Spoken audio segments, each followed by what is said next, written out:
What if the first kings of Earth never claimed to invent their throne, but only to inherit it? Beneath the ruins of southern Mesopotamia, where irrigation channels once carved order into chaos, clay tablets still preserve a memory older than empire. Each wedge pressed into wet earth 4 millennia ago carried the weight of inheritance, not the swagger of conquest, but the careful, tired business of stepping into a world already measured, already governed, already complete. Picture a room lit by a single oil lamp, a scribe scraping his reed, a city that counts seasons by canals instead of kings. These records don't cheer, they register. They tell us who took up a place at a table that someone else had already set. Strange, isn't it, how beginnings can feel less like invention and more like reception.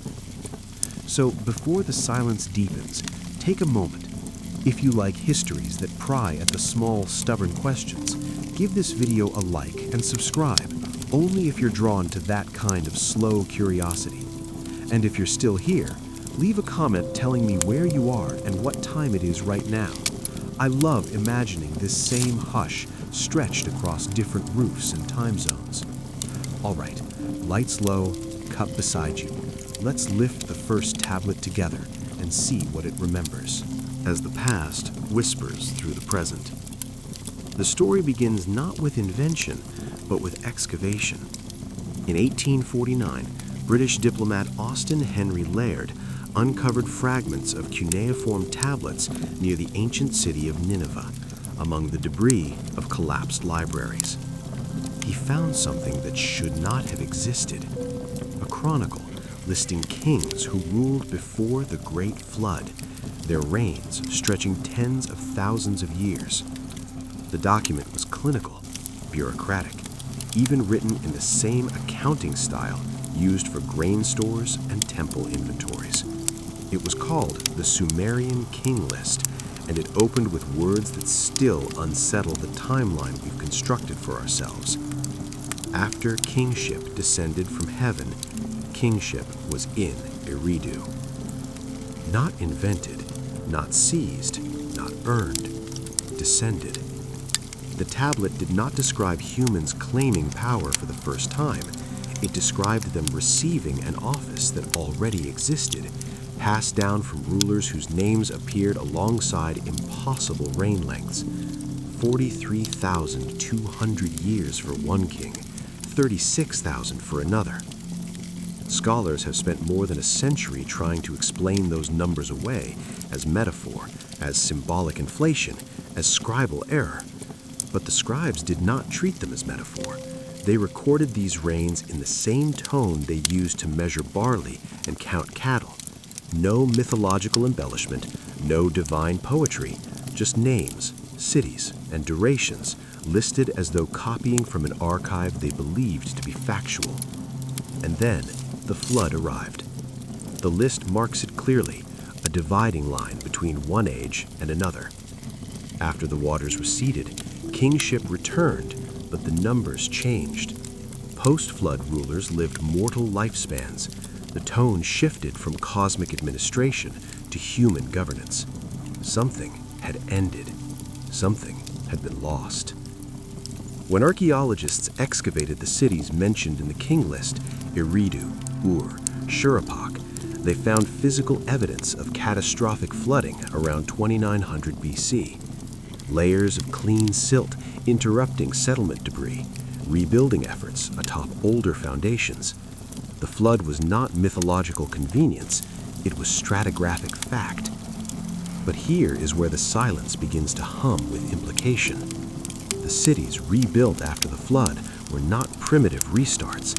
They carried forward advanced irrigation systems, astronomical alignments, mathematical frameworks based on base 60 counting, the same system that still governs our measurement of time. Writing appeared not as crude pictographs struggling toward language, but as a fully formed script capable of recording law, medicine, and planetary movements. In one temple archive at Nippur, excavators found administrative texts describing the rebuilding of sacred structures. Among the dedicatory inscriptions, a phrase appeared that changes everything. This is the restoration of what was before. Restoration, not foundation, not innovation, restoration. The word implies memory. It implies models. It implies that what we call the birth of civilization might have been to those who built it an act of reconstruction. Hold that thought for a moment.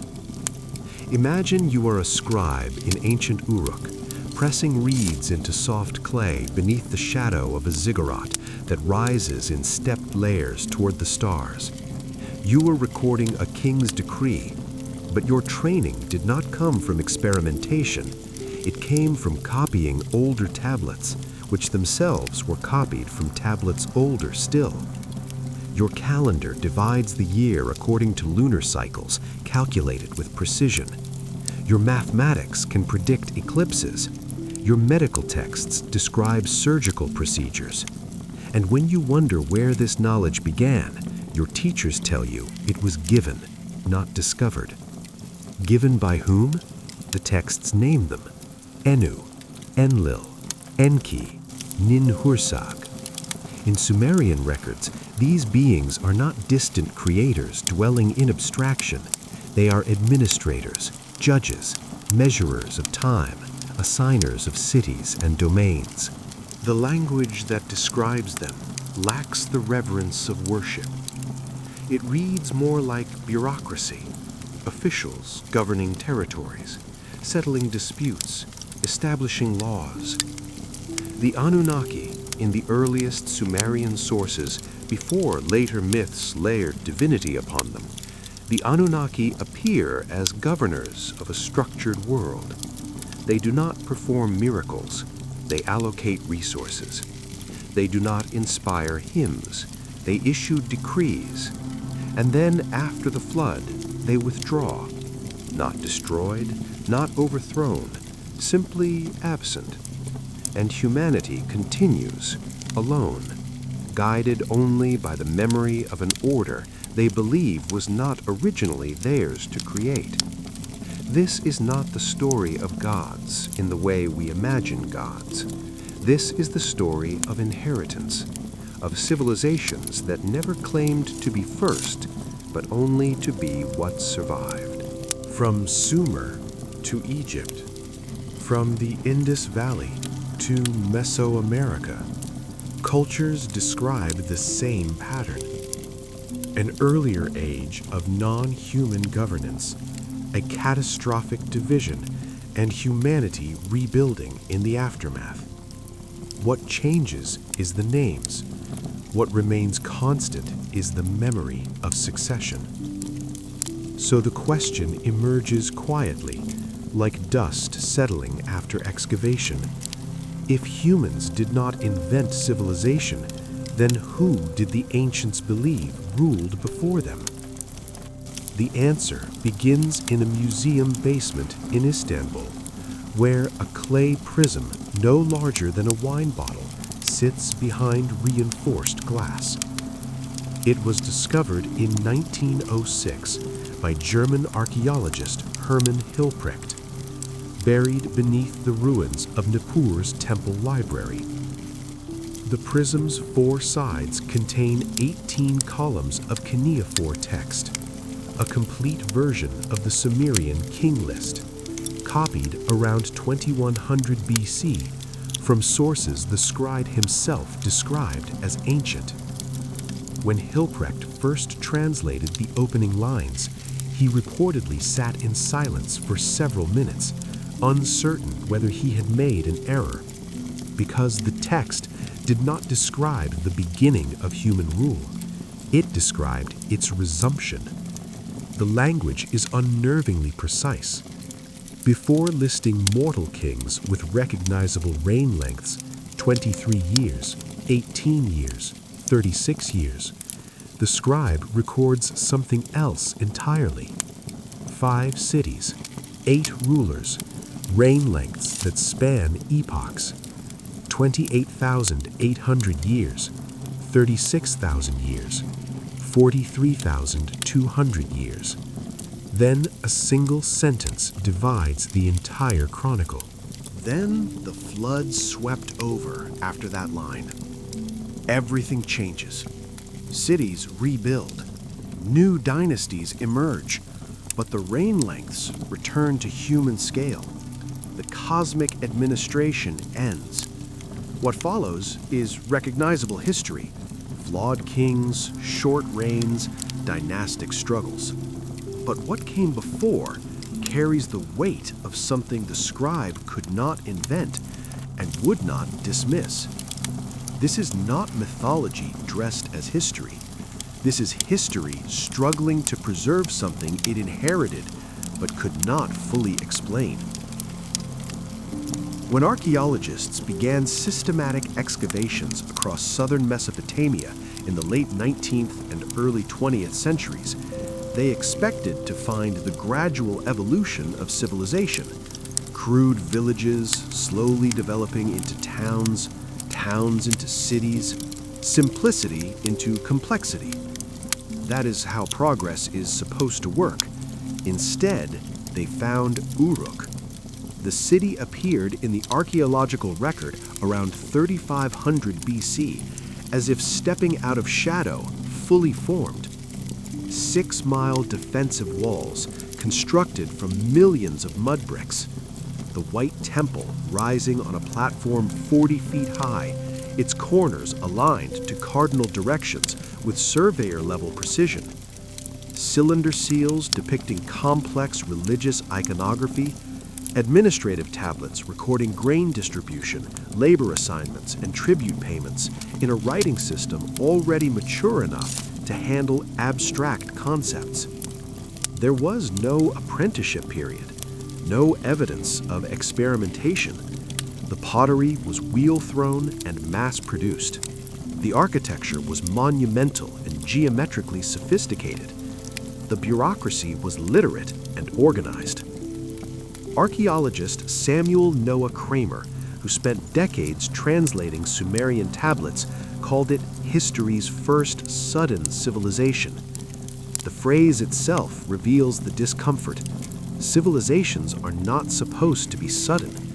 Yet here one stood, leaving behind more questions than the scholars who unearthed it knew how to answer. The tablets themselves add to the strangeness. They were not casual records or personal journals. They were archives, thousands upon thousands of clay documents fired hard to resist time, carefully stored in temple libraries and administrative centers. Whoever created this writing system understood impermanence. They understood that stone erodes, wood burns, and memory fades. So they chose clay, abundant and eternal when properly baked, and they wrote as though they were preserving something that might otherwise be lost forever. One tablet from Nippur, cataloged as CBS 10673, contains a hymn to the goddess Nisaba, patroness of writing and grain. The hymn does not celebrate writing as a recent human achievement.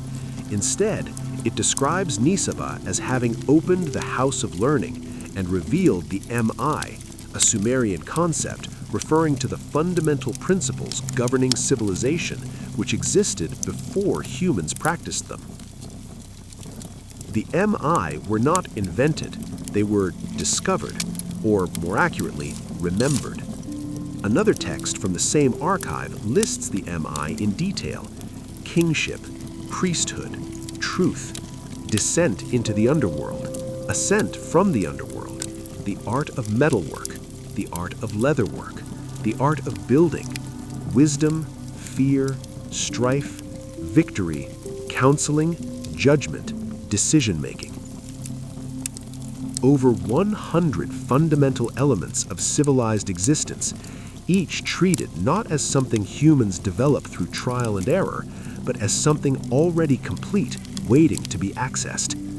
The emotional tone is unmistakable: recovery, not innovation.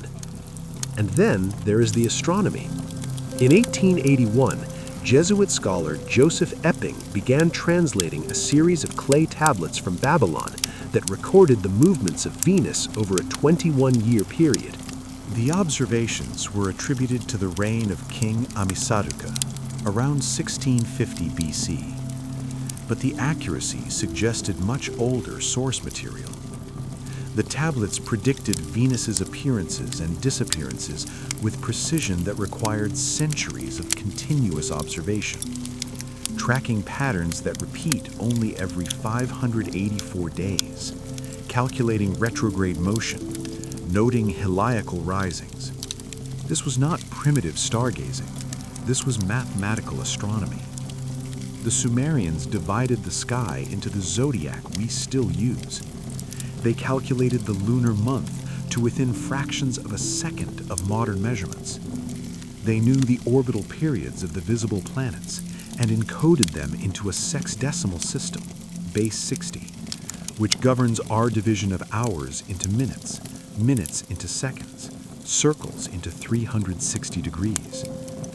Where did that system come from? Not from counting on fingers, not from organic development. It appeared complete, embedded in the earliest mathematical tablets, used for everything from surveying fields to predicting eclipses. It feels less like invention and more like inheritance from a culture that understood deep time. And perhaps most unsettling of all, the Sumerians themselves never claimed to be first. In temple foundation inscriptions, kings described their building projects not as original creations, but as restorations.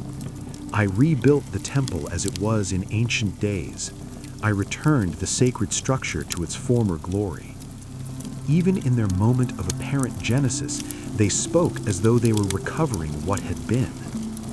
The word they used most often was jebel, to renew, to restore, to make as it was before. Before what? That question hangs in the silence between excavation layers, in the gap between the impossible reign lengths and the mortal dynasties that followed, in the precision of knowledge that appeared without precedent. The Sumerians built their cities atop older tells, artificial mounds formed from centuries of collapsed settlements. Beneath Uruk, archaeologists found 18 distinct occupation layers stretching back beyond 5000 BC. Beneath Eridu, the city the King List names as the first seat of kingship, excavators discovered temple foundations built and rebuilt 16 times. Each new structure carefully aligned atop the ruins of the last, as though maintaining an unbroken sacred geometry across millennia. Someone was there before. The earth remembers, even if the names have been forgotten.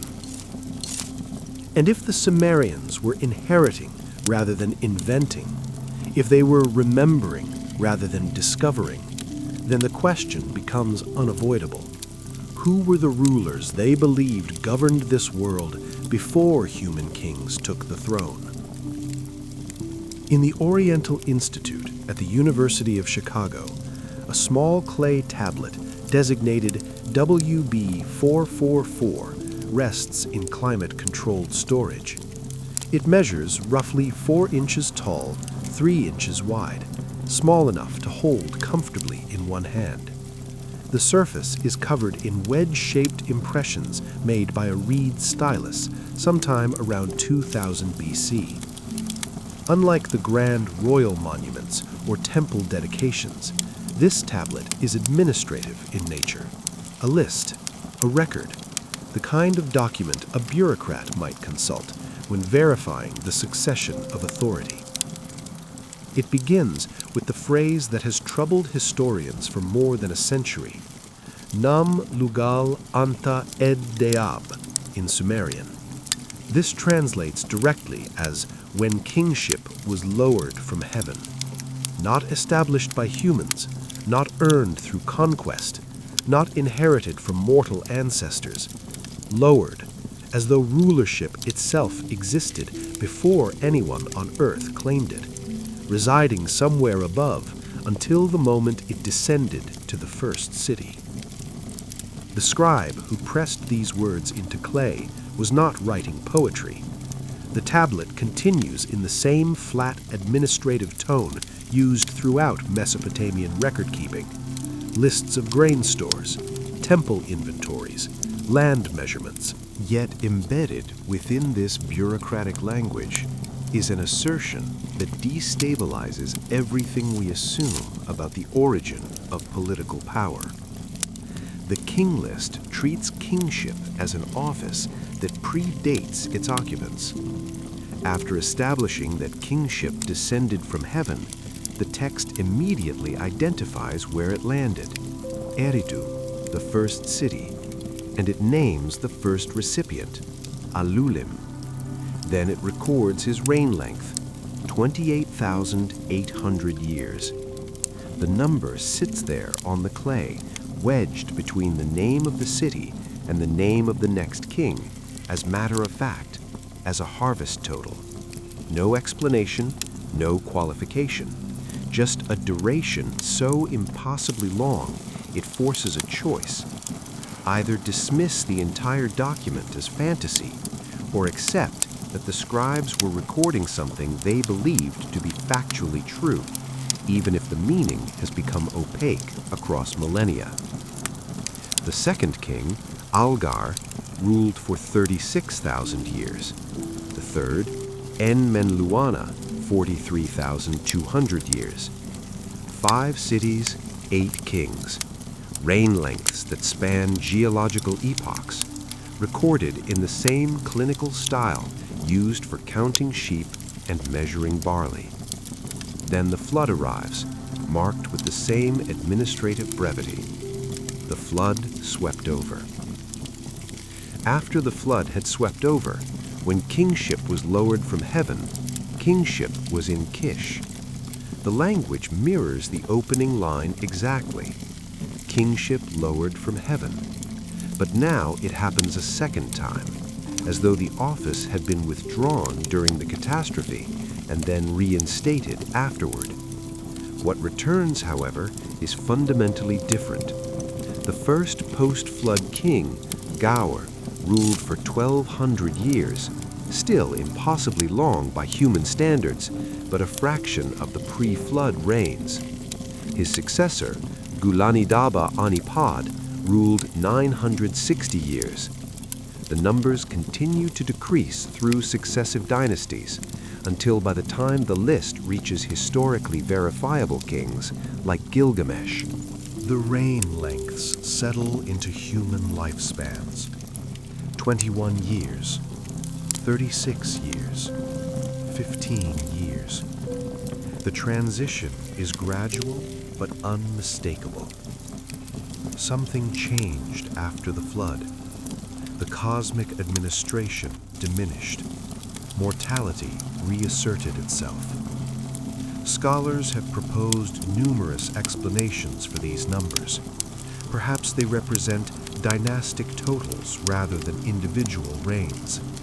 Perhaps they're symbolic, encoding astronomical cycles or mythological ages. Perhaps later scribes inflated earlier reigns to grant them divine authority.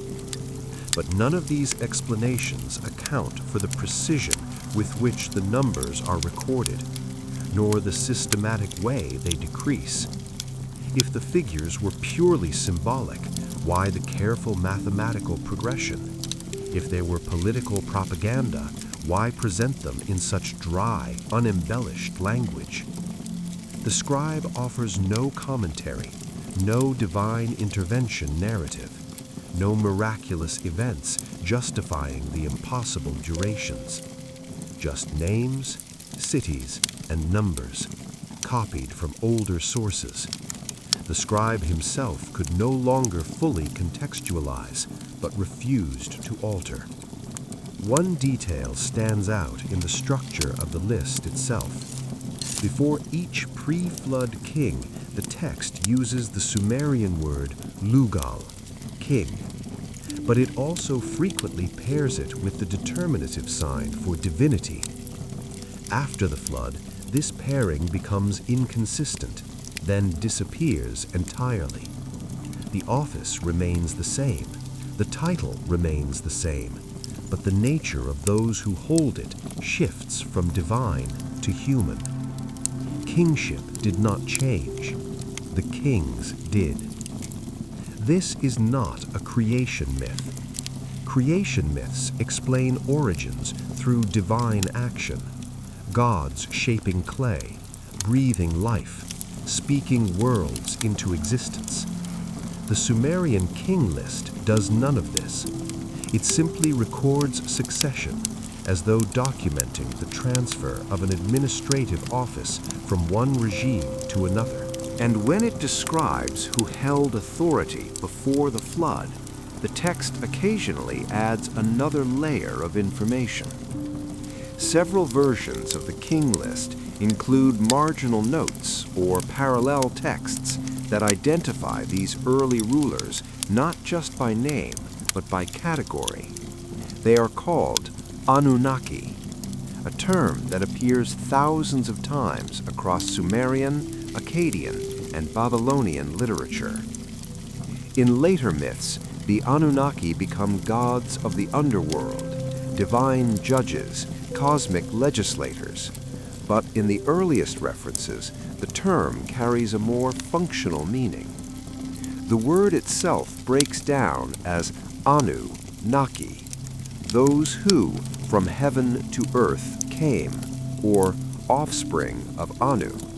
Anu being the sky god, who represents cosmic order and authority. They are not described with the language of worship. They are not invoked in prayers. Instead, they appear in administrative contexts, allocating cities, assigning domains, measuring time, establishing laws. Their role resembles governance, not divinity in the spiritual sense. One Sumerian text, the debate between winter and summer, describes the Anunnaki decreeing the agricultural calendar.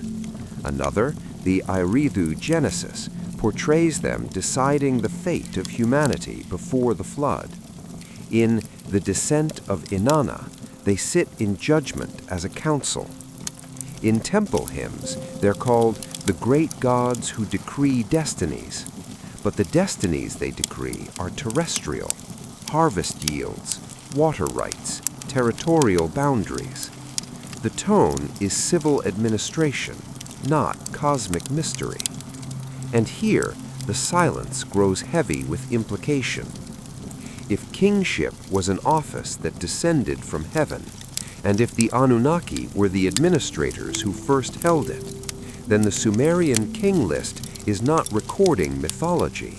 It is recording a transition of governance from non-human rulers to human ones, marked by catastrophe and measured in the gradual shortening of lifespans. The scribes who maintained these lists across centuries treated them as legitimate historical records. They copied them into royal archives, referenced them in legal disputes over dynastic succession, and used them to establish territorial claims. The King List was not religious literature, it was constitutional documentation, which raises the unavoidable question: who were the beings said to govern before human kings, and why were they remembered as rulers, not gods? In 1912, University of Pennsylvania archaeologist George Barton published a translation of a clay tablet excavated from the ancient city of Lagash. The tablet, dated to approximately 2400 BC, contained a legal dispute between two neighboring temple estates. The text described conflicting claims on water rights between two neighboring temple estates, outlined testimony from witnesses, and then recorded the resolution. At the bottom of the tablet, beneath the judgment, appeared a single phrase that seemed oddly out of place in an otherwise mundane legal proceeding. The Anunnaki, the great gods, have made this decision binding. Not as divine intervention, not as supernatural enforcement, but as administrative authority, the final court of appeal in a bureaucratic hierarchy. The tablet treated the Anunnaki the same way a modern document might reference a supreme court or governing council. Their judgment was invoked not because they performed miracles, but because their jurisdiction was recognized as absolute. This is how the Anunnaki appear in the oldest Sumerian sources, not as objects of worship, but as functionaries of order. The term occurs more than 2,000 times across cuneiform literature, spanning nearly 3 millennia. Yet in the earliest texts, those written before 2000 BC, before centuries of mythological elaboration, the Anunnaki are described with remarkable consistency. They measure, they decree, they allocate, they judge. They govern the mechanisms by which civilization operates. The Instructions of Shuruppak, one of the oldest pieces of Sumerian wisdom literature, dating to around 2600 BC, contains practical advice from a father to his son. Among instructions about honesty, hard work, and respect for elders, one line stands out. The Anunnaki have determined your fate. Do not alter the water channel. The phrasing is instructive. Determining fate and maintaining water channels are mentioned in the same breath, as though they are related acts of governance. Fate, in this context, is not mystical destiny, but civic allocation. Who receives water? Who controls land? Who bears responsibility for maintaining infrastructure? This is the language of administration, not theology. Another text from roughly the same period, a temple hymn from Nippur, describes the god Enlil, chief among the Anunnaki, as he who makes the hoe and the plow abundant, not through divine magic, but through the establishment of agricultural order. The hymn continues, "He set the holy measuring rod, roll rod, and measuring line. These are surveying tools, engineering instruments, the kind of implements used to plan cities, dig canals, and divide fields. Enlil's power is described through infrastructure." In the early Sumerian temple hymns compiled around 2300 BC, individual Anunnaki are associated with specific cities and specific functions. Enki is described as lord of Eridu and overseer of fresh water and wisdom. Nin-Hersog governs birth and fertility. Nana measures the lunar calendar. Utu regulates justice and trade. These are portfolios, jurisdictions. Each Anunnaki governs a domain essential to civilization's operation, and the early texts describe them exercising that governance in practical terrestrial ways. One cylinder seal from the Uruk period, around 3200 BC, shows a scene that has puzzled archaeologists for decades. A robed figure stands before a group of kneeling humans, gesturing toward a diagram that appears to represent a city plan or irrigation system. Above the scene, symbols indicate divine authority, but the image itself depicts instruction, teaching, not worship. The figure is not receiving offerings.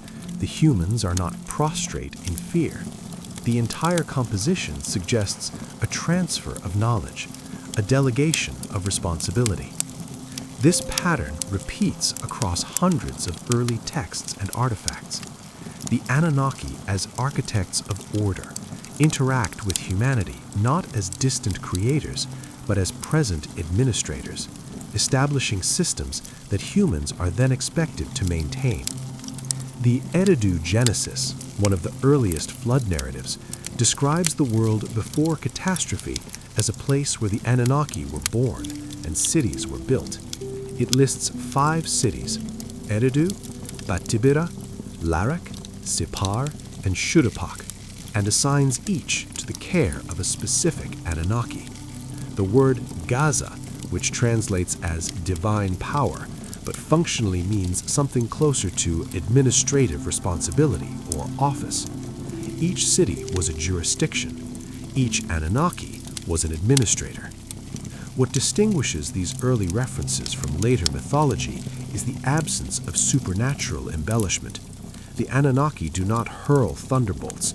They do not transform themselves into animals. They do not battle cosmic monsters. Instead, they allocate resources, settle disputes, regulate time, and maintain boundaries between order and chaos. In Sumerian cosmology, chaos is represented by Abzu, the subterranean waters, and Tiamat, the salt sea.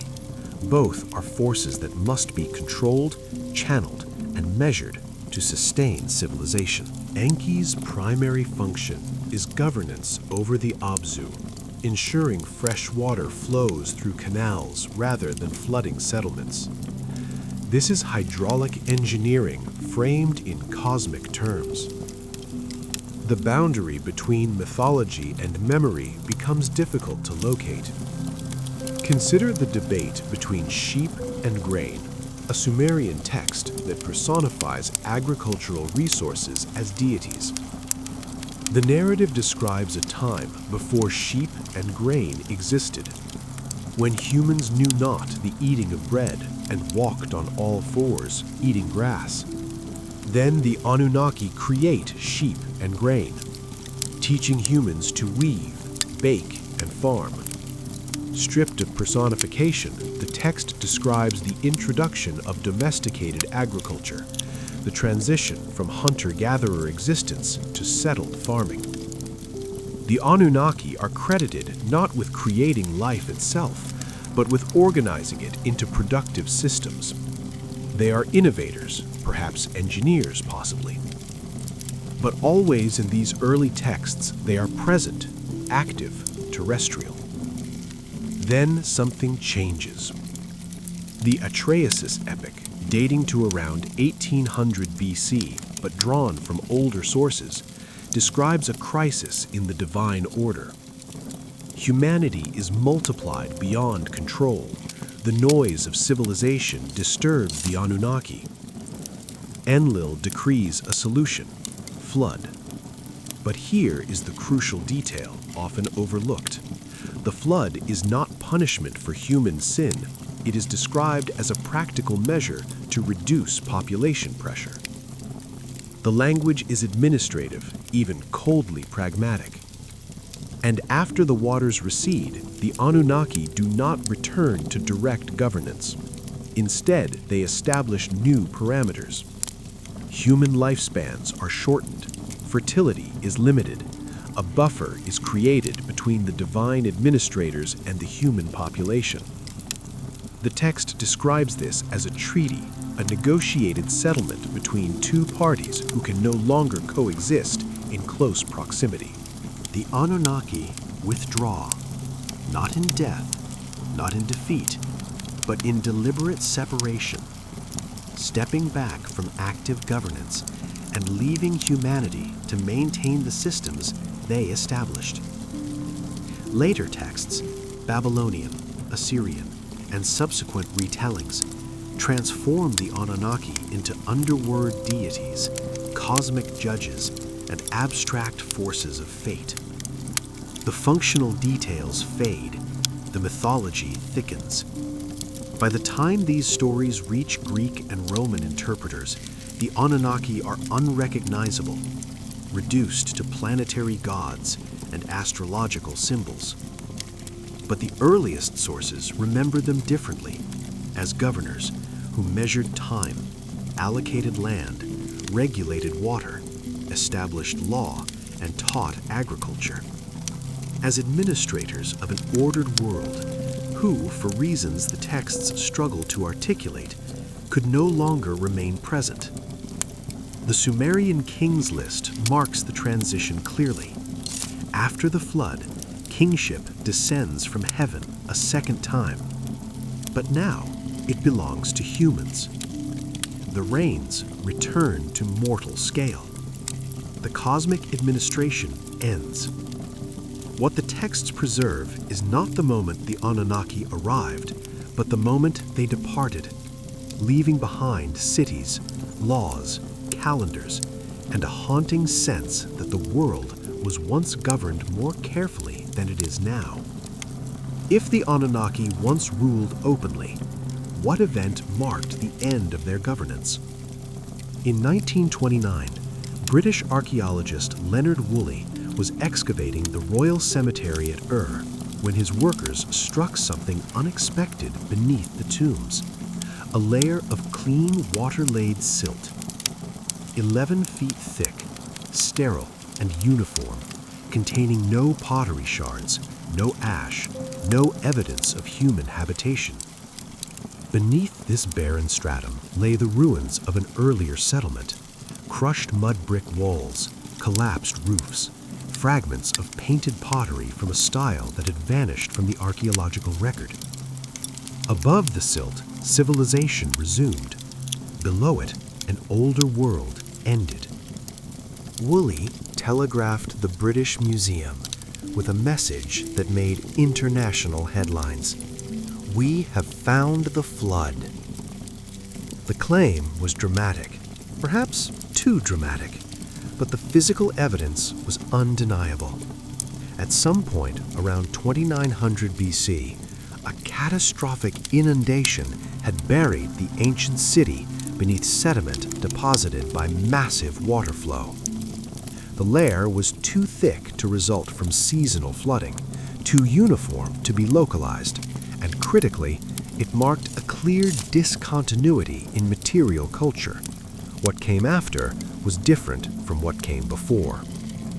Woolley's discovery was not isolated. At Kish, excavations revealed a similar flood layer, 18 inches thick, dated to approximately the same period. At Shurapak, the city where, according to the Eridu Genesis, the flood hero Zu-Sudra ruled as king, archaeologists found evidence of violent inundation interrupting occupation around 2900 BC. At Uruk, stratigraphic analysis showed a gap in settlement continuity coinciding with widespread flooding across the Mesopotamian plain. The geological record confirmed what the clay tablets had been saying for 4,000 years. The flood was not metaphor, it was stratigraphy. But here is where the ancient texts diverge sharply from later interpretations. The Sumerian flood narratives, the Eridu Genesis, and the fragmentary deluge tablet found at Nippur describe the event not as divine punishment for human wickedness, but as something closer to environmental catastrophe. The gods do not rage against human sin, they debate administrative policy. In the Atrahasis epic, Enlil proposes the flood because humanity's noise has become unbearable. Not morally offensive, but literally disruptive to cosmic order. The solution is presented as practical, even bureaucratic. Reduce the population, restore balance, reset the system. There is no moral arc, no redemption narrative, just the cold logic of governance facing an unsustainable situation. The hero who survives, called Ziusudra in Sumerian, Atrahasis in Akkadian, Utnapishtim in later Babylonian versions, is warned by the god Enki, who appears to operate outside Enlil's authority. Enki instructs the hero to build a boat, seal it with bitumen, and load it with representatives of living things. The instructions are precise, technical, the kind of details someone would need to actually construct a waterproof vessel. When the flood arrives, the text describes it not with thunder and divine wrath, but with silence. For 7 days and 7 nights, the storm swept over the land. The great gods looked on in dismay. Dismay, not satisfaction, not righteous judgment. The Anunnaki described watching the destruction they decreed, but the tone suggests something closer to regret than vindication. One passage in the Atrahasis epic depicts the goddess Ninhursag weeping as she witnesses the obliteration of cities she helped establish. This is not the flood of later biblical tradition where divine justice cleanses a corrupt world. This is abandonment, withdrawal, the ending of an age not through moral necessity, but through calculated decision. And when the waters recede, something fundamental has shifted. The Eridu Genesis describes Zeus Yudra offering sacrifice after the flood subsides. The Anunnaki accept the offering, but they do not resume direct governance. Instead, the text records a covenant, a formal agreement establishing new boundaries. Humanity will be allowed to continue, but under different conditions. Lifespans will be shortened. Divine human proximity will be reduced. The world will be managed at a distance. The Sumerian King List captures this transition with mathematical precision.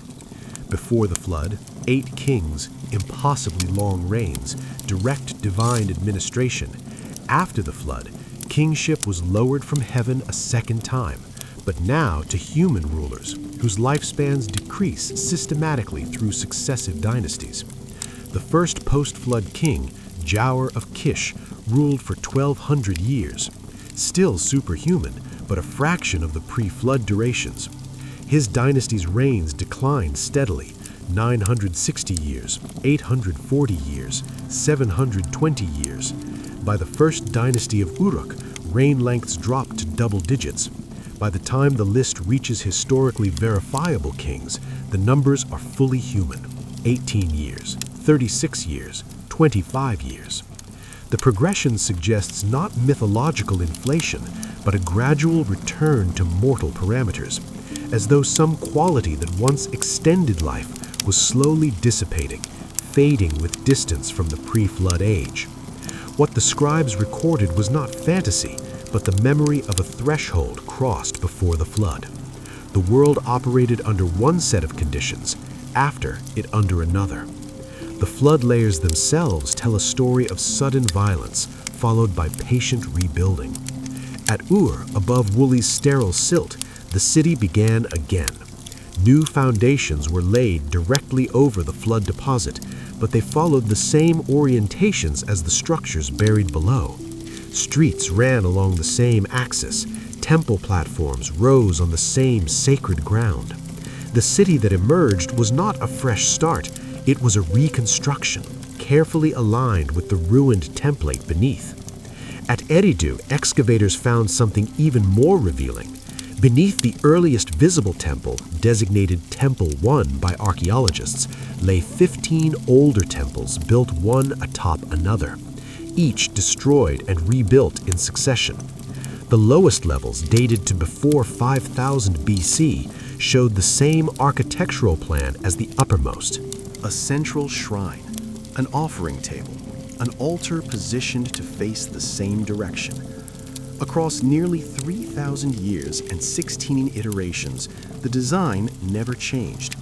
Each generation rebuilt what had been lost, following a pattern they believed was original, sacred, and not theirs to alter. This is inheritance, not innovation. Memory preserved through repetition, even when the memory's origin has faded beyond recall. The flood did not destroy knowledge, it interrupted transmission. What survived were fragments, tablet collections baked hard by fire, buried deep enough to escape looters, carefully archived in temple foundations where later scribes would find them and copy them into new collections. The Sumerians described themselves as rediscoverers of what was written before, translators of texts whose language was already archaic, interpreters of instructions they followed without fully understanding. One text from the post-flood period, a temple dedication at Lagash, includes a phrase that appears repeatedly in rebuilding inscriptions: "I have restored it according to the old writings," not "I have built it as I saw fit," not "I have improved upon the past," but "according to the old writings." Authority flows backward toward sources that predate the builders, toward knowledge treated as inheritance rather than achievement. The flood in this reading was not the end of the world, it was the end of an administration. The physical world continued, the waters receded, seeds sprouted, animals returned, but the governance structure collapsed. The Anunnaki, whether literal administrators or symbolic representatives of a lost order, did not return to active rule. They withdrew into the background, becoming judges rather than governors, observers rather than architects. Humanity was left to maintain systems it had not designed, following blueprints it could copy but not recreate. And in that transition lies a haunting question the texts preserve but cannot answer. If the flood ended direct rule, how did humans rebuild a world they believed was not originally theirs? In the Baghdad Museum, before the chaos of recent decades scattered its collections, there stood a brick like any other in the archive. It was recovered from the foundation of the Anunnaki ziggurat in Babylon, the structure Greek historians called the Tower of Babel. The brick bore a cuneiform inscription from King Nebuchadnezzar II, dated to around 600 BC, and the text was unexpectedly precise. "I have rebuilt the Etemani to its ancient height. I raised its top to heaven as it was in former times. Not I have built, not I have created something magnificent, but as it was in former times." Nebuchadnezzar, ruling one of the most powerful empires in human history, described his greatest architectural achievement as an act of restoration. And beneath that brick, archaeologists found evidence he was telling the truth. Layers of older foundations extending down through millennia, each iteration built atop the ruins of the last, each following the same seven-tier design, the same orientation, the same sacred proportions. The ziggurat was not Nebuchadnezzar's invention, it was his inheritance, and he spent enormous resources ensuring it matched a template he believed was ancient even in his own time. This pattern repeats across every major Mesopotamian city, building as remembrance, architecture as archaeology. The oldest foundation inscription ever discovered comes from Nahmun, king of Ur, around 2100 BC, carved into a limestone slab buried beneath the great ziggurat of Ur. The text describes his construction project.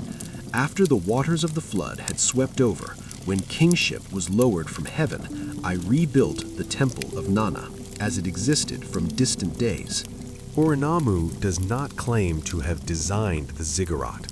He claims to have replicated something that existed from distant days, from a time before the flood, before his dynasty, before any king whose name he could verify. Excavations beneath the ziggurat confirmed his account. Deep below Namu's platform, archaeologists found older mud brick platforms, each carefully dismantled and incorporated into the later structure. The builders did not simply pile new construction atop old ruins. They excavated, measured, and preserved the ancient alignments before building upward. This was not renovation, it was replication, and the precision was extraordinary. The great ziggurat's corners aligned to the cardinal directions with less than 1 degree of error, a feat requiring sophisticated astronomical observation and surveying techniques. Its base measurements follow ratios that appear repeatedly in Mesopotamian architecture, the same proportions used at Eridu, at Nippur, at Uruk, not because each city copied its neighbors, but because all of them were copying something older.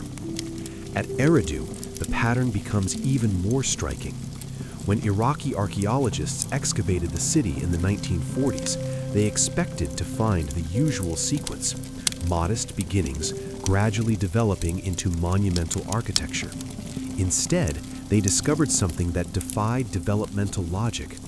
Temple 16, the deepest, oldest structure at the site, was small but architecturally sophisticated. A square shrine with niches for offerings, an altar platform, a central hearth for sacred fire. Radiocarbon dating placed it around 4500 BC, making it older than the first dynasties, older than writing, older than any known kingship.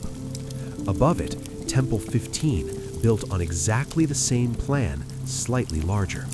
Above that, Temple 14, again the same design, proportionally expanded.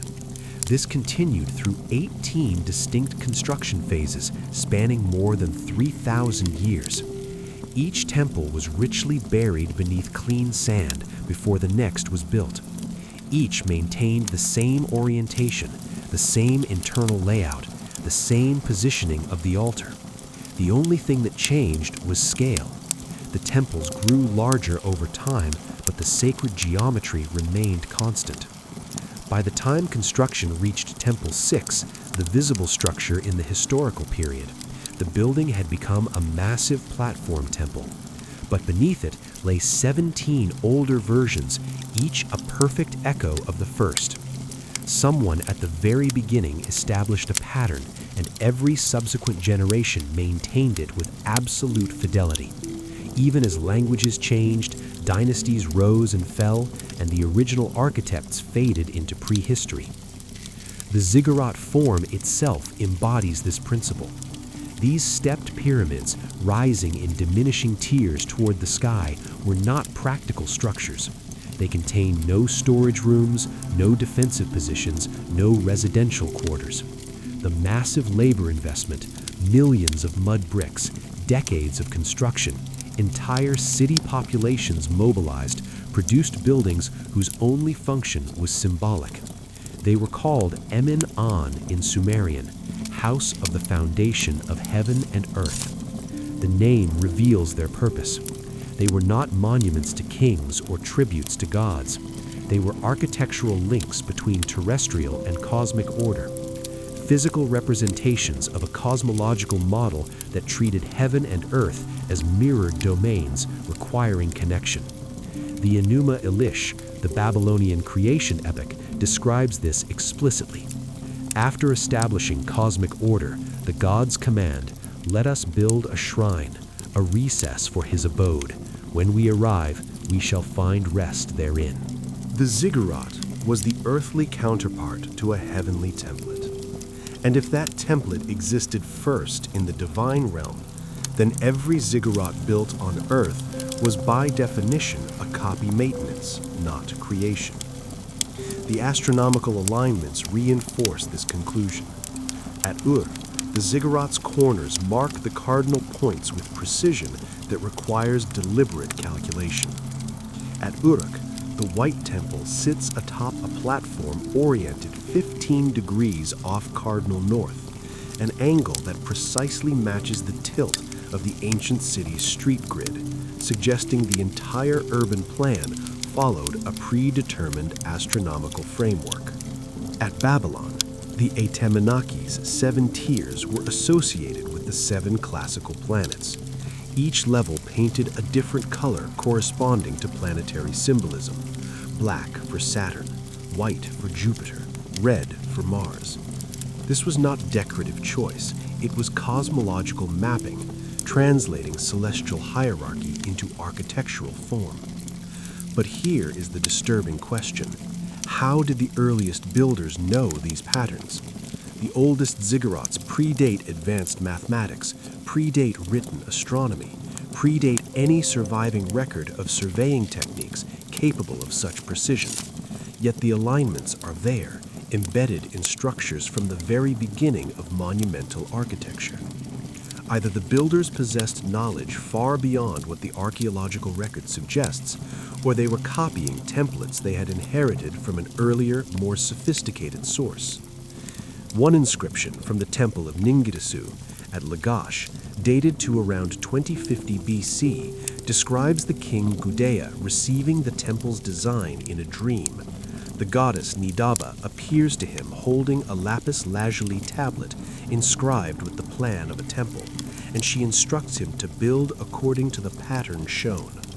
The text is often read as mystical vision, divine inspiration, but read literally, it describes something else: the transmission of pre-existing architectural knowledge through inherited documents, blueprints preserved from an earlier time, treated as sacred precisely because their origin was unknown. Gudea does not invent, he consults, he measures, he replicates, and when his temple is complete, he inscribes its foundation with the same phrase that appears on countless Mesopotamian buildings: "I have made it as it was in ancient days." The cities themselves were laid out according to this principle. Uruk's street grid, residential quarters, Nippur's temple district all follow geometries that appear fully formed in the earliest occupation layers.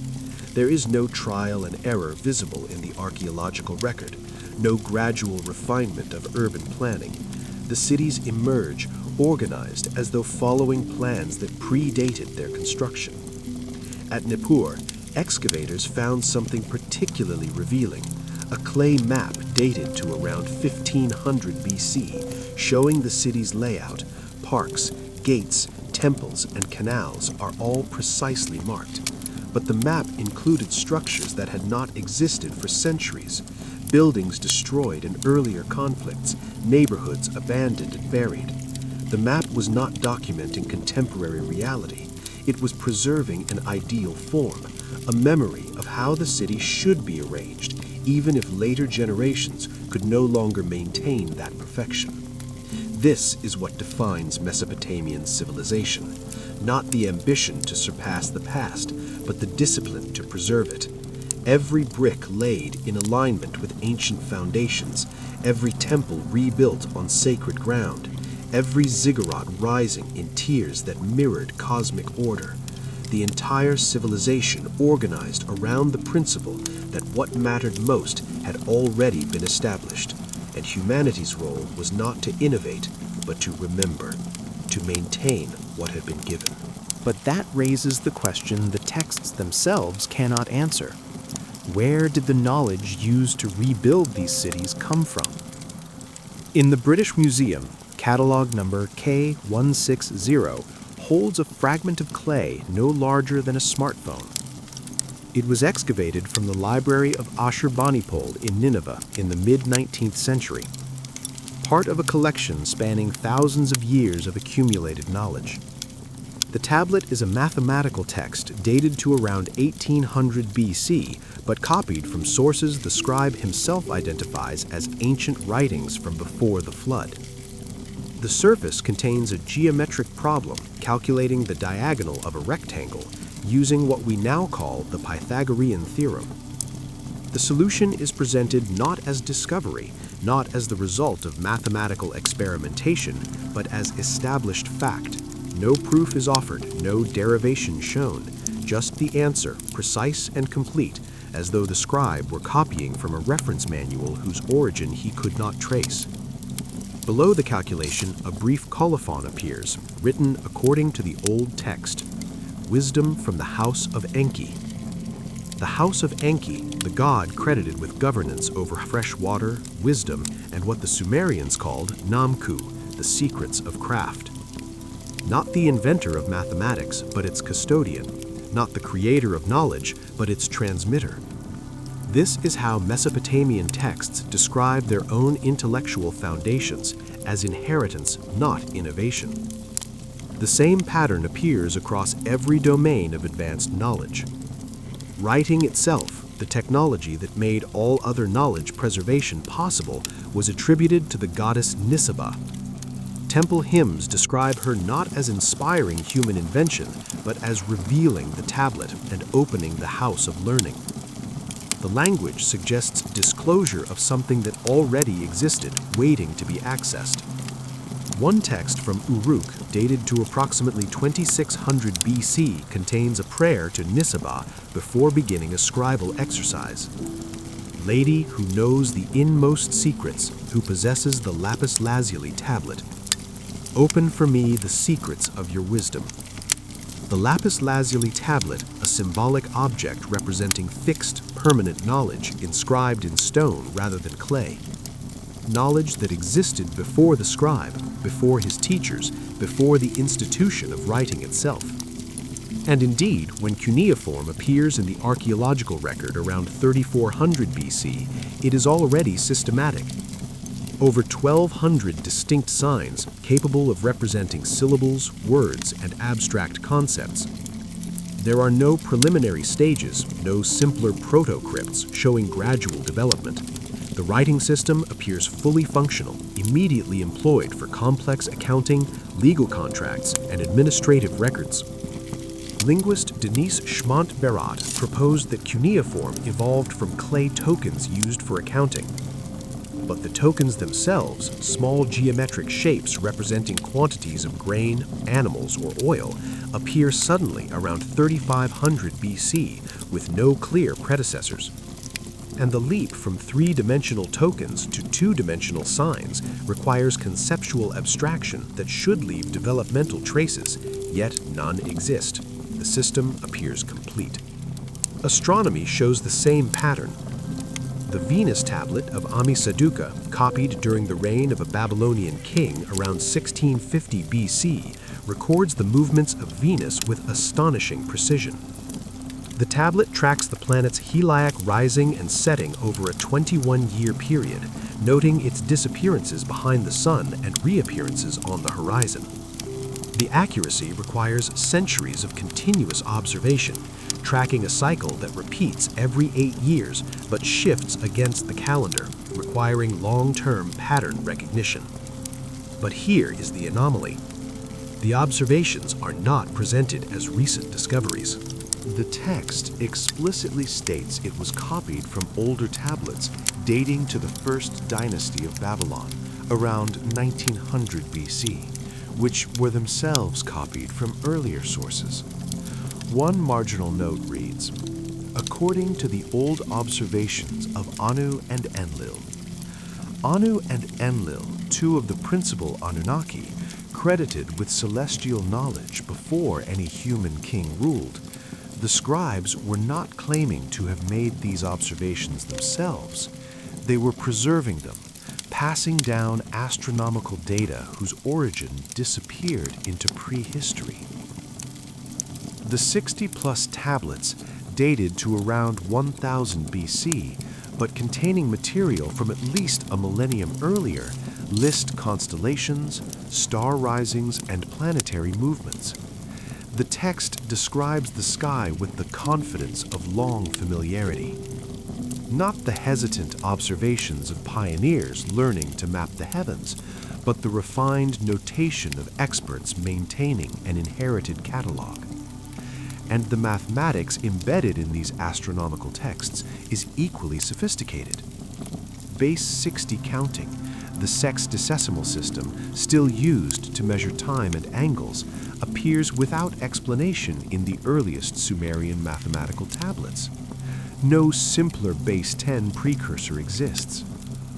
No gradual transition from finger counting to abstract mathematics.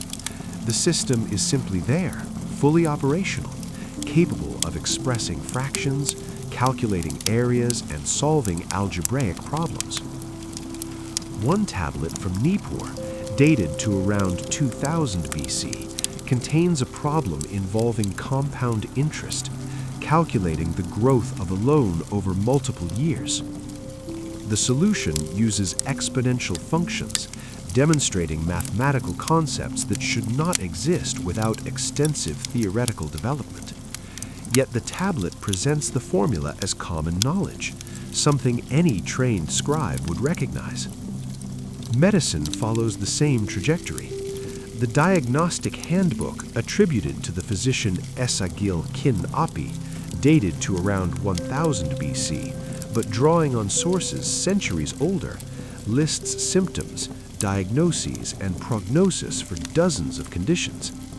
The text describes physical examinations with clinical precision, checking pulse, observing skin color, noting temperature changes, analyzing excretions. This is empirical medicine, but it appears already systematized, organized into diagnostic categories that suggest long refinement. And the text attributes its knowledge not to recent physicians, but to Ninurta and Gula, deities associated with healing who revealed the physician's art to humanity. Legal codes demonstrate the pattern most clearly. The Code of Uran-Namu, dating to around 2100 BC, is often called the world's oldest law code, but the prologue undermines that claim. Uran-Namu describes himself not as the author of law, but as its restorer. After the kingship descended from heaven, after Anu and Enlil had given the city to Nana, I established justice in the land according to the true word of Utu. Utu, the sun god, associated with justice and truth. The laws are described as eternal principles that exist independently of human authority, which kings merely enforce. Uran-Namu's innovation was not creating laws, but reinstating them after a period of chaos. The laws themselves are sophisticated, graduated punishments based on severity of offense, distinctions between intentional and accidental harm, protections for widows and orphans, regulations governing contracts and property. This is not primitive justice slowly evolving toward fairness. This is a mature legal system being restored after interruption. Even agriculture, the foundational technology of civilization, is described as gift rather than achievement. The Sumerian Farmer's Almanac, dating to around 1700 BC, provides detailed instructions for plowing, irrigation, harvesting, and threshing. But the opening lines credit the knowledge to Ninurta, who gave the plow to humanity and taught the planting of seed. The text does not describe trial and error, gradual learning, or experimental improvement. It presents agriculture as received wisdom practiced correctly by following instructions that predate the farmers themselves. What emerges across all these domains is a consistent epistemological stance. Knowledge existed before humans possessed it, and civilization's task is preservation, not discovery. Modern narratives describe progress as cumulative, each generation building on the last, errors corrected through experience, understanding deepening over time. But Mesopotamian texts describe something closer to recovery. Fragments of olden knowledge preserved through catastrophe, copied and recopied to prevent further loss, maintained even when the original context has been forgotten. The scribes understood this themselves. Colophons, marginal notes describing a tablet's provenance, frequently include phrases like copied from the old text, let no one alter it, written according to ancient knowledge, may it not be lost. These are the words of innovators confident in their discoveries. These are the words of archivists terrified of forgetting. And if the knowledge was inherited rather than invented, if mathematics, astronomy, medicine, and law were gifts transmitted from an earlier age, then the question becomes unavoidable. If this knowledge was inherited, why do other civilizations remember the same pattern? In the Egyptian Museum in Turin, a papyrus scroll stretches nearly 6 feet long when unrolled. It was discovered in the early 19th century among royal archives at Thebes and catalogued as the Sumerian King List, dated to the reign of Ramesses II around 1250 BC. The papyrus lists every pharaoh of Egypt in chronological order, beginning with the first dynasty around 3100 BC and working backward through time. But the list does not stop at human rulers. Before the first mortal pharaoh, the scribe records an earlier sequence, the reign of the gods. Ptah ruled for 9,000 years, Ra for 1,000 years, Shu, Geb, Osiris, Set, and Horus, each governed for centuries. Then came the Shemsu, the followers of Horus, semi-divine kings who bridged the age of gods and the age of men. Only after this extended divine chronology does the list transition to Narma, the first historically recognized pharaoh and the beginning of what Egyptologists accept as documented history. The papyrus treats both sections identically. Same format, same formulaic language, same accounting precision. The scribe made no distinction between mythological rulers and historical ones. Both were recorded as factual succession. Both were considered legitimate links in an unbroken chain of governance. This was not symbolic genealogy, it was constitutional documentation. And Egypt was not alone in preserving such records. Across the ancient world, separated by oceans and millennia, civilizations independently describe the same pattern: an earlier age governed by non-human beings, a catastrophic transition, and humanity inheriting a diminished world. The consistency is unsettling. In the Puranas, Hindu texts compiled between 300 and 1000 AD, but drawing on oral traditions far older, cosmic time is divided into yugas, vast epochs of declining order and increasing chaos. The Satya Yuga, the first age, lasted 1,728,000 years and was characterized by perfect dharma, divine presence, and direct governance by the gods. Humans existed, but they did not rule. They lived under the administration of the Devas, celestial beings who maintained cosmic law, regulated time, and taught the sacred sciences. This age described this as not paradise, but ordered governance, a world where authority descended from higher realms and humans were recipients of knowledge, not its originators. Then the ages declined. The Treta Yuga saw divine presence diminish. The Devapar Yuga brought further withdrawal. By the current age, the Kali Yuga, the gods have retreated entirely, and humanity governs itself in moral and spiritual decay, guided only by fragmented memories of what was once clearly known. The structure mirrors the Sumerian King List precisely. Divine rule, catastrophic transition, human governance operating in the shadow of a greater past. In Mesoamerica, the pattern repeats with different names but identical logic. The Popol Vuh, the creation narrative of the Quiche Maya, describes multiple failed attempts at creation before the current human age. Each previous world was governed by beings who were not quite human: wooden people, mud people, incomplete forms that lack the qualities necessary for true civilization. Then came the gods themselves. Kukulkan, the feathered serpent, who taught astronomy, agriculture, and calendar keeping. Quetzalcoatl among the Aztecs, Viracocha among the Inca, each described as a teacher god who arrived from across the water or descended from the sky, established order, instructed humanity in the arts of civilization, and then departed with a promise to return. The Annals of Cuautitlan, an Aztec manuscript from the 16th century preserving pre-Columbian traditions, describes 5 previous world ages, each ending in catastrophe. The current age, the 5th sun, is the age of humanity, but it is explicitly described as temporary, destined to end as the previous ages did. What's striking is not the mythological content, but the historiographical treatment. Aztec chronologies recorded these cosmic ages alongside dynastic successions and historical events, using the same dating systems, the same narrative tone.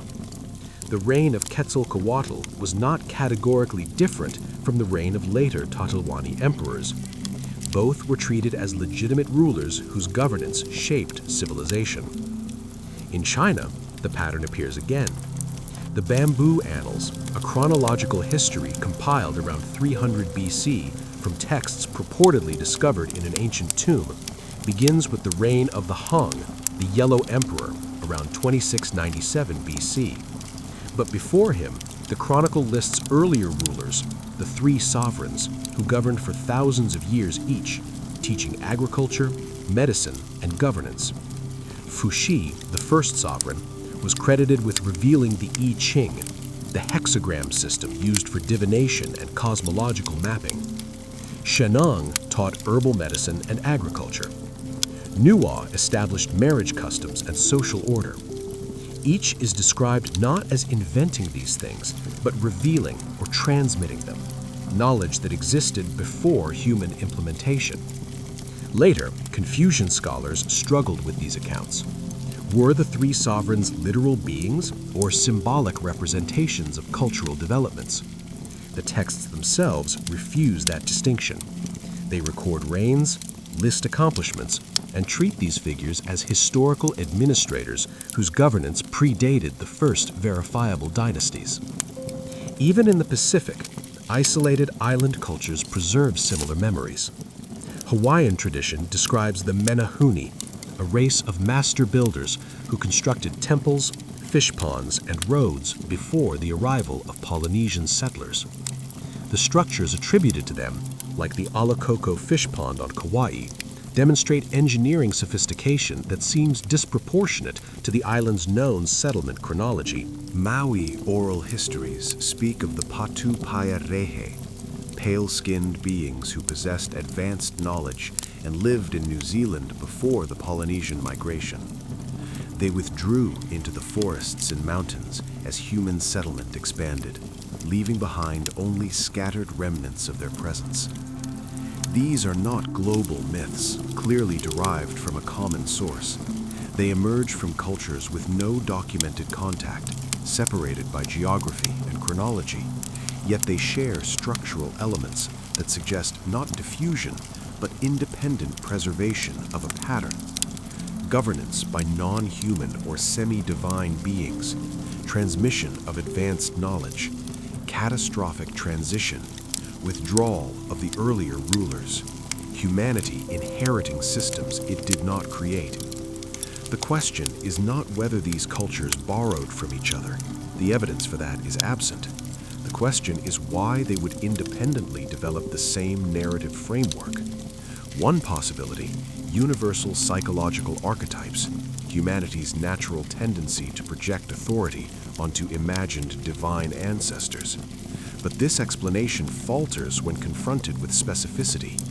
The Egyptian Shimzu Hor are not vague mythological figures.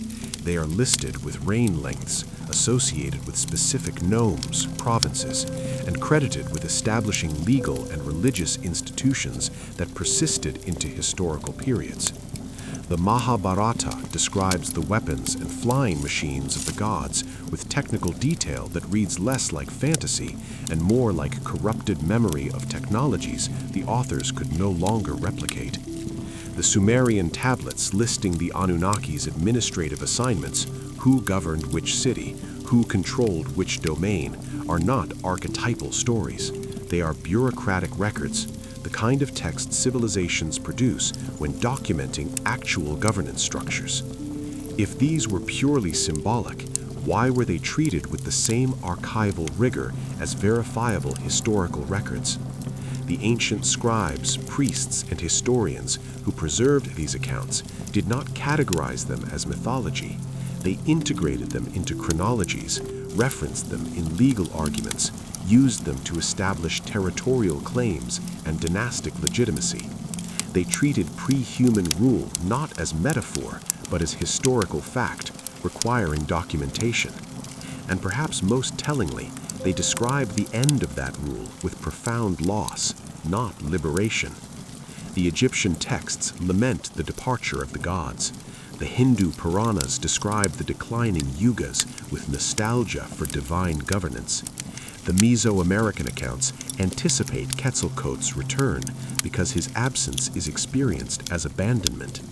Even the biblical narrative, which reframes earlier traditions through monotheistic theology, preserves the memory of a time when heaven and earth were closer, when divine beings walked among humans, and when that proximity ended through catastrophe. These are not stories of humanity triumphantly seizing its destiny. They are stories of inheritance, remembrance, and the weight of maintaining what was given. If the pattern appears globally, preserved independently across cultures that developed in isolation, then either humanity possesses a universal psychological need to imagine divine prehistory, or the memory being preserved predates the divergence of these civilizations, echoing something older than the cultures that remembered it. The texts themselves cannot answer this, but they preserve the question with uncomfortable consistency. If these memories were symbolic, why were they treated as historical truth by ancient peoples? In 1976, linguist Samuel Noah Kramer published a translation of a Sumerian text that had been overlooked for decades in the archives of the University Museum in Philadelphia. The tablet, cataloged as NE 4486, was a hymn to the city of Eridu, dated to approximately 2500 BC. Most of the text followed familiar patterns, praising the city's sacred status, celebrating its temples, invoking divine protection. But one passage stopped Kramer mid-translation. When kingship was brought down from heaven, Eridu was chosen. The Anunnaki, who determined destinies, met together. Anu, Enlil, Enki, and Ninhurs fashioned the black-headed people. The phrase fashioned the black-headed people appears repeatedly in Sumerian literature as a reference to humanity, but this text placed the action firmly in historical time, after kingship descended in the city of Eridu by identifiable beings acting in council. This was not cosmic creation ex nihilo. This was something closer to establishment or organization, the Anunnaki shaping an existing population into a governed civilization. The question that has haunted Mesopotamian scholarship ever since is simple and unanswerable. Who were the Anunnaki? The term itself provides limited clarity. Linguistically, Anunnaki derives from An, heaven, and Ki, earth, with Naki possibly indicating those of or offspring of. The etymology suggests beings associated with both celestial authority and terrestrial presence. Not purely divine, not purely human, but occupying some intermediary category. The Sumerians clearly distinguished. Early translations rendered them as gods, collapsing the Anunnaki into conventional religious terminology. But the Sumerian concept of divinity was far more complex than later Western categories allowed. The word dinger, often translated as God, could refer to celestial bodies, natural forces, deified ancestors, or powerful living individuals. It was not a theological term, but a designation of elevated status. The Anunnaki were dinger, but so were successful kings, legendary heroes, and personified concepts like justice or wisdom. This ambiguity becomes crucial when examining how ancient peoples themselves understood these figures. One possibility, the Anunnaki represent deified ancestors, real human leaders whose accomplishments were magnified through oral tradition until they assumed mythological proportions. This explanation is tidy, but it struggles against specific textual details. The Anunnaki never described dying. They do not have tombs. No royal cemetery claims to house their remains. Unlike Egyptian pharaohs or Chinese emperors whose mortal deaths are carefully documented even as their divine status is proclaimed, the Anunnaki simply withdraw, transitioning from active governance to distant judgment without the biological interruption of death. And their knowledge, astronomy, mathematics, law, architecture, appears too systematically developed to result from the random brilliance of individual rulers remembered through myth.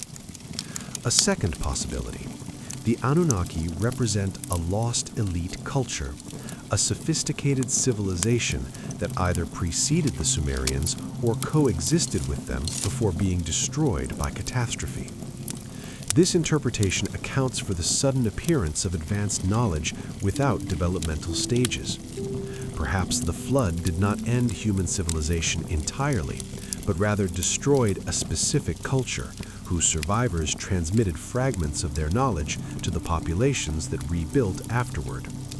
The Anunnaki would then be cultural memory of this lost elite, remembered not as gods, but as the inheritors of an older, more sophisticated tradition that the post-flood populations could replicate, but not fully equal. Archaeological evidence offers ambiguous support. The pre-flood occupation layers at Eridu, Uruk, and other sites show architectural sophistication that seems disproportionate to the limited population estimates. The precision of astronomical observations suggests centuries of continuous measurement. The mathematical knowledge embedded in early tablets implies institutional education systems we cannot trace.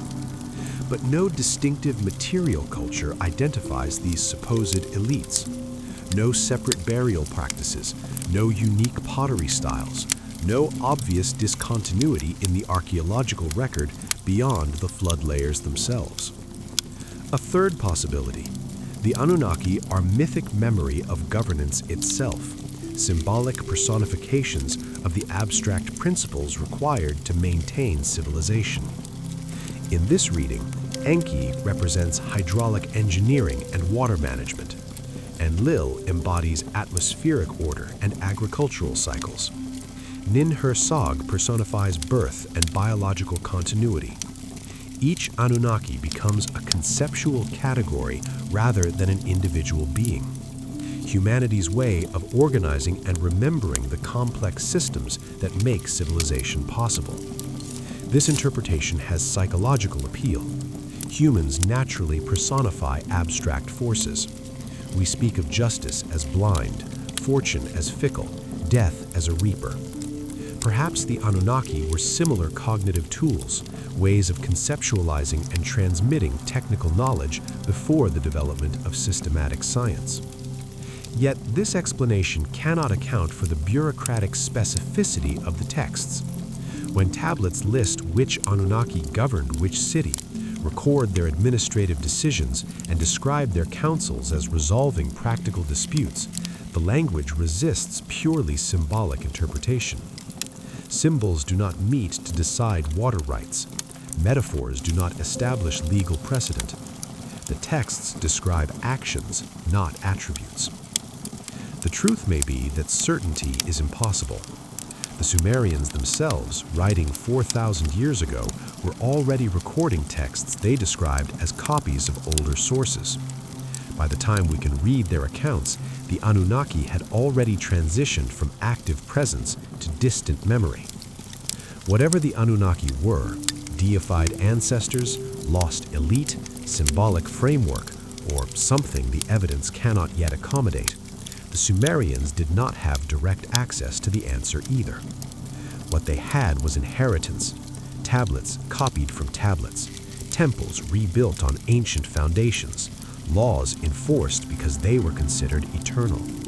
A civilization organized around reverence to the principle that its greatest achievements belonged to the past. And perhaps that is what matters most, not the identity of the Anunnaki, but the fact that believing in them shaped everything that followed. If you believe your laws were given by beings wiser than yourself, you do not casually alter them. If you believe your cities were designed according to cosmic models, you maintain those designs with sacred precision. If you believe your knowledge was inherited from an earlier age, you focus on preservation rather than innovation. The Anunnaki, whether literal or symbolic, functioned as constitutional authority, a source of legitimacy that transcended any individual king or dynasty. They were the answer to the question, why should we govern this way? Because this is how it was done before, because this is what was given to us, because we are heirs, not founders. This belief system persisted for millennia. When Nebuchadnezzar rebuilt Babylon in the 6th century BC, he still described himself as restoring what the Anunnaki had established. When Assyrian kings conquered territories, they justified their rule by claiming to restore the divine order the Anunnaki had originally decreed. The memory outlasted empires. And that persistence suggests the question is not, were the Anunnaki real, but rather, what happens to a civilization that organizes itself around inherited authority? It becomes conservative in the deepest sense, dedicated to conservation, to maintaining what was given, to preventing further loss. Innovation happens not through bold departure from tradition, but through careful interpretation of ancient texts, trying to understand what the ancestors knew. Progress becomes recovery, discovery becomes remembrance, and humanity lives not as the creators of its own destiny, but as the stewards of something older, responsible for passing it forward, even when the original meaning has grown dim. What does it mean to live in a world you believe was inherited, not created for you? In 1986, archaeologists working in the ancient city of Sippar uncovered a clay tablet that had been deliberately buried in a foundation deposit beneath a temple wall. The tablet was dated to 550 BC, late in Mesopotamian history, when the region had already passed through Sumerian, Akkadian, Babylonian, and Assyrian rule. The inscription was brief, ceremonial, the kind of text typically placed in cornerstones to commemorate construction, but one line disrupted the expected formulas. I have sought out the old foundation and built upon it. I have discovered the ancient writings and followed them exactly, that nothing may be lost. The king who commissioned this text, Nabonidus, was not celebrating innovation. He was confessing anxiety, a deep concern that something essential was slipping away, that the connection to older knowledge was fraying, and that his primary duty was not to surpass the past, but to prevent its complete disappearance. By the 6th century BC, Mesopotamian civilization had existed for over 3,000 years. Yet here, near the end of that long continuity, a king still defined his legitimacy through archaeology, through excavating older foundations and copying older texts, as though the true source of authority remained buried in a past he could access only through fragments. This was not the confidence of a civilization at its height. This was the posture of inheritors managing decline, and perhaps it had always been. If we step back and view Mesopotamian civilization not as a singular culture, but as a long sequence of recoveries, a different pattern emerges, not progress building toward greater complexity, but cycles of knowledge rising, catastrophe striking, and fragments being salvaged to rebuild. The archaeological record bears this out. After the flood layers around 2900 BC, cities rebuilt, writing re-emerged, temples rose on ancient foundations. But within a few centuries, the early dynastic period collapsed into warfare and fragmentation. Akkadian conquest followed, briefly unifying the region before its own sudden collapse around 2200 BC, coincided with severe drought documented in climate records.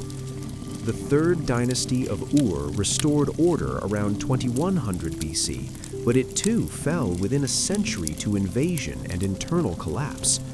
Each recovery reached back to older sources, copying ancient texts, restoring old temples, invoking the authority of the Anunnaki to legitimize new dynasties.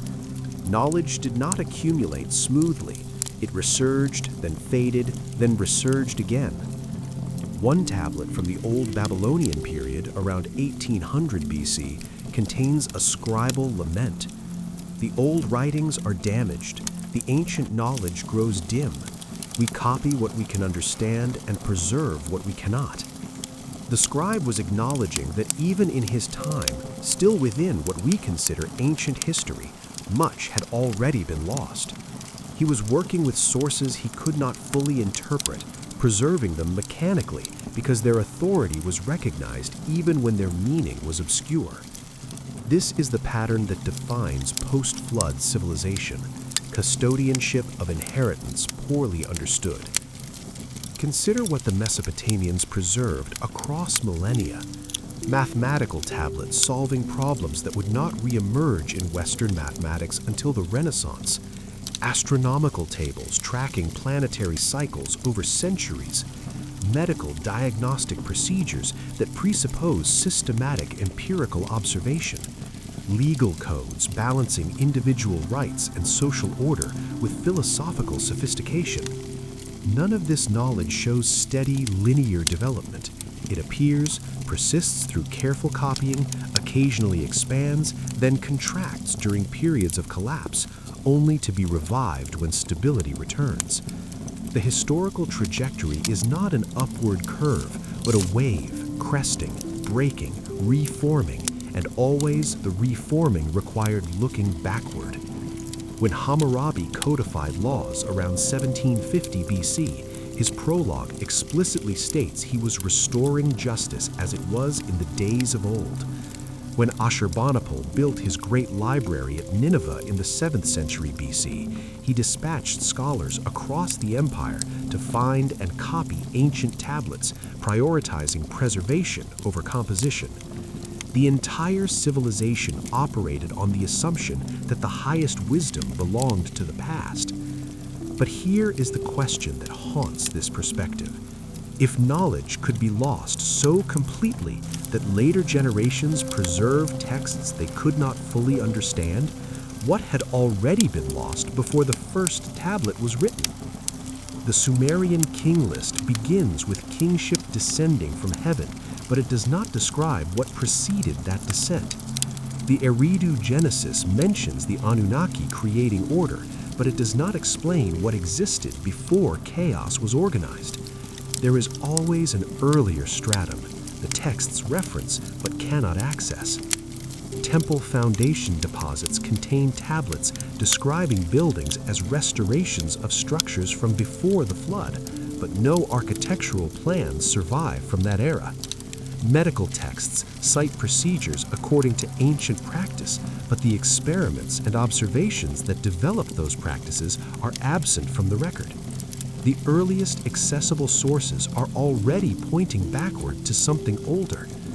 This suggests that what we call Sumerian civilization might itself have been a recovery, the reconstruction of an earlier order whose details were already fading when the first cuneiform tablets were pressed into clay.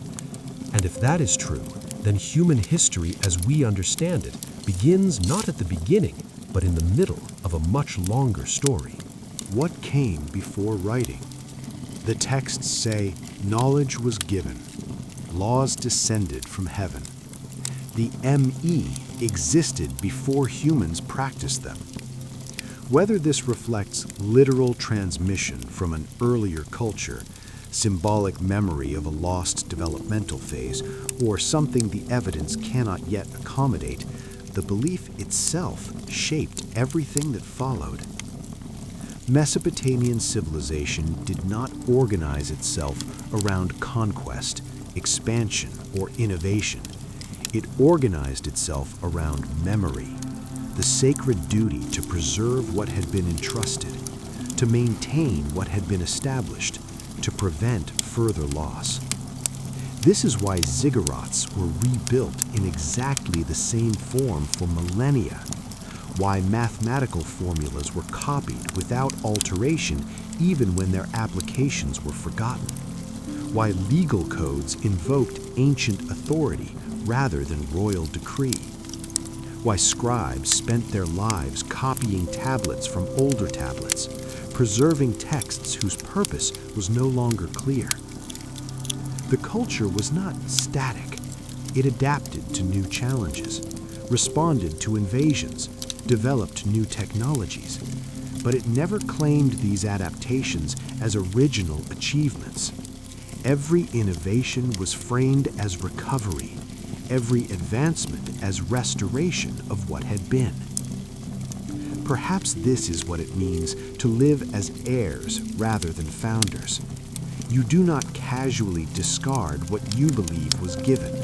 You do not experiment recklessly with systems you did not design. You recognize that your understanding is partial, that those who came before possess knowledge you have not recovered, and that your primary responsibility is not to surpass them, but to transmit what remains. The weight of this worldview is visible in the texts themselves. When Assyrian scribes described their libraries, they did not boast of new compositions. They cataloged how many ancient tablets they had recovered. When kings dedicated temples, they did not celebrate architectural innovation. They confirmed alignment with older foundations. When physicians treated patients, they cited authorities whose names reached back through generations into prehistory. Authority flowed backward toward sources that grew increasingly remote but nevertheless binding. And absences, the gaps in knowledge, the texts that were damaged, the practices that could no longer be performed correctly, shaped the culture more powerfully than presence. The Anunnaki's withdrawal created the vacuum that defined Mesopotamian civilization. They were remembered not for what they did while present, but for what their absence meant. A world that once operated more smoothly, more justly, with greater clarity than it now did. Every ritual was an attempt to maintain connection to that vanished order. Every temple was a physical link to divine architecture. Every copied tablet was resistance against complete forgetting. This is not mythology in the sense of comforting stories told around fires. This is organized cultural memory deployed as constitutional framework. The past functioning as the permanent government under which all temporary human rulers operated. And the past in this system always wins. Even when empires fell, even when languages changed, even when populations were displaced and cities abandoned, the texts survived, buried in foundation deposits, archived in temple libraries, copied and recopied until the knowledge they contained outlasted the civilizations that produced them. Perhaps humanity's first role was never mastery, but remembrance, not the triumphant march toward progress, but the patient, uncertain work of preserving fragments from a world that ended before we fully understood it. Each generation passing forward what it inherited, adding what it could, losing what it must, hoping the next generation would understand more than they did. And if we are heirs to a forgotten world, standing in the aftermath of an age we can no longer fully reconstruct, then the question becomes uncomfortably contemporary. If we are heirs to a forgotten world, what will future civilizations believe we once knew and lost?